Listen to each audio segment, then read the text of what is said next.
Hello everybody and welcome back to another new video. A couple of videos are going to be coming out later than I really wanted them to, mainly because I just had, a very different kind of week for the past, couple days, and I'm a little bit discombobulated with what I've been trying to do, with what I haven't been trying to do, with just hasn't been working for the past couple days, especially, and I'm trying to fix it. I'm trying to get, I'm trying to like figure myself out with what I'm trying to do. Over the past like couple weeks, honestly. But today we're here to talk about the newest Boruto episode, and I think the thing that surprised me the most and kind of baffled me the most was honestly the previews. But other than that, I can't really say anything else about the episode, and this is probably going to be a really short video, but again, all we really got was just a really average episode with average animation, with average everything. average everything. Just nothing was really standout-ish. Besides, like, maybe two things. And that was near, like, the beginning part of the episode when, Urashiki, he gets out of the Grand Mausoleum that Gar had sealed him in. He then starts going after, Boruto and the others. He takes the chakra from Tamari and Shikadai and then makes his way towards Shinki and Boruto. And then once he gets there, he starts having, the supervillain monologue. They're trying to come up with a plan to how to beat him. Boruto causes a distraction.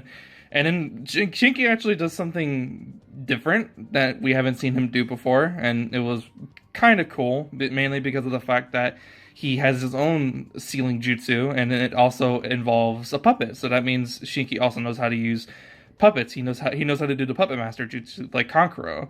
And I just thought that was kind of interesting, just because you would immediately thought that he wouldn't know how to do it, and like he just wasn't interested in it because he would use his iron sand the most, and that has been what he has been using the most. And that was pretty much it. And then you get like the whole like reveal thing of like, oh, Urashiki's like Byakugan, like eyesight, like it's not very far. Like most people, when they have the Byakugan, most Hyuga at least, they're able to use their Byakugan to see very, very, very far distances.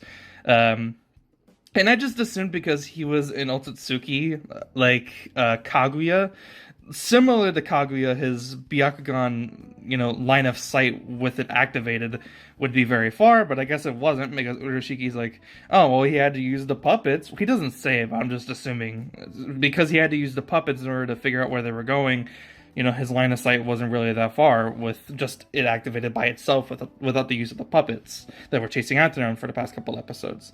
And I thought that was, at least surprising enough. I was like, oh, okay, I guess this Byakugan fucking sucks. And something else that just kind of baffled me as well is the fact that Boruto was surprised when he noticed that Urashiki was able to activate a Byakugan, which doesn't make any sense to me, because you would think he would be able to tell if someone has the Byakugan or not, because his mother is a part of the Hyuga clan, and the Hyuga are infamous for having the Byakugan, and it's very fucking obvious if someone has the Byakugan or not. There's a guy in Shippuden who has to cover one of his eyes because he has a Byakugan on one of his eyes, so that way no one can tell whenever he has that shit activated. So how the fuck did Boruto only now in this episode realize that Urashiki had a Byakugan? I didn't understand it at all. I didn't fucking understand it.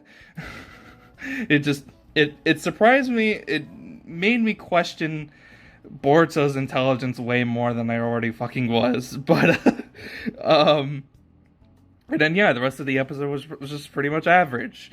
We explore a little bit more of Shinki, and that he does have, humanity. He's not just a mindless machine, even though he shows a lot of moments like that. But that's just him focused on the mission and trying to live up to the expectations of his father and his uncle. And that's even what Shukaku says to Boruto. He's just trying to live up to expectations that he's been given rather. And he's just trying not to fail. And that's pretty much just what he's doing. The episode ends off with a decoy diversion where Shinki takes Shukaku and goes through a different route, and Boruto goes through the shortest and main route to the Land of Fire, and Uroshiki is fighting Boruto and Boruto's shadow clone using the transformation jutsu. Disguised himself as Shinki, which you would think that if he had used his Byakugan, he would have been able to tell. But no, I guess his line of sight is so fucking terrible that he can't even. He's just like, no, this isn't a decoy at all. Like, no, I'm just gonna not assume that's the case at all. And then the episode finally ends with like 10-15 seconds of screen time from Sasuke, and it's him saying like, "Oh, my chakra's about to come back. I hope I can make it in time." And then it ends. And then it goes to the previews. And the previews show Boruto and Shinki, fighting Uroshiki because Shinki decides to come back. He's like, "Oh, I regret leaving Boruto behind to fight this, monster guy, right? Whatever the fuck, right?" And then the thing that kind of baffled me the most about the previews was the fact that they finally show that they're gonna start trying to implement the Boruto's unique eye. I think it's called the Jogan eye or Jugan eye. I'm gonna assume it's that. They show that was gonna be used in next week's episode. Cool. It's not like we haven't seen that in 60 fucking episodes, and half of the people still watching the fucking series completely forgot about it. But whatever. We just haven't seen it in 59, 60 fucking episodes, just whatever. It's not like we haven't had a standoffish episode, since episode fucking 65, 59 episodes, after the fact. We still haven't had an episode of that quality since, let's just keep moving on.